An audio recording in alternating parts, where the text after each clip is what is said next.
said, good. Now tell me which way the baby's foot is pointing because I had to have a point of reference.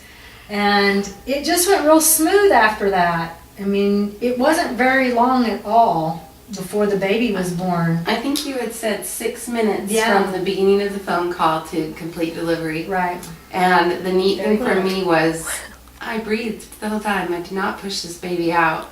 My body took care of it. And so that was a neat experience to feel the peak of the contraction, move the baby down and out while I was going And not helping. and the spiraling movements of birth as well. When Right. she decided to turn, it just felt like this inside of me. Yeah.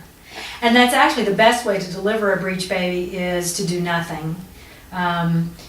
People think that you have to help or you have to maneuver, you have to do this or that, but really, quite frankly, with a breech baby, most of the time you are hands off and you really do absolutely nothing.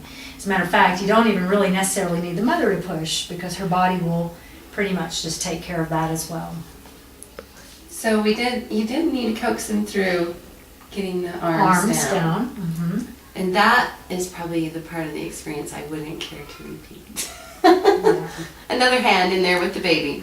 But it was pretty quick and Yes. Inefficient.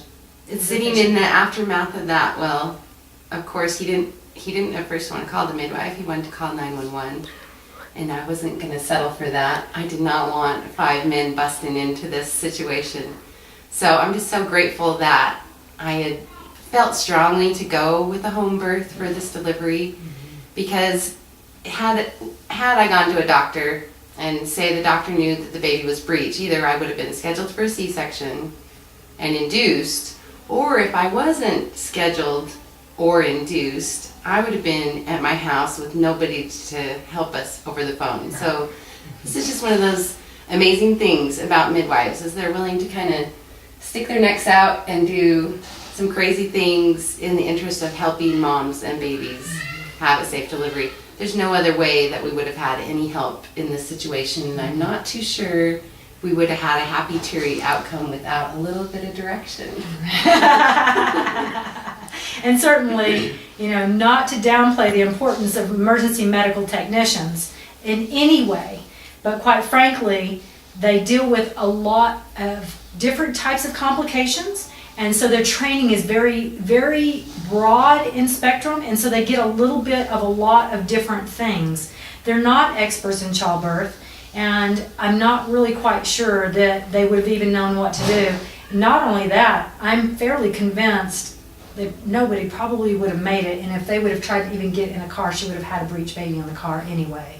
So I thought the outcome was fabulous. I was sorry that I missed the birth because I was certainly speeding down the road and almost drove off the road down into a ditch, almost hit a tree, was able to back up, hand the chart off to the student midwife who was right behind me at the time, and get her to continue the journey.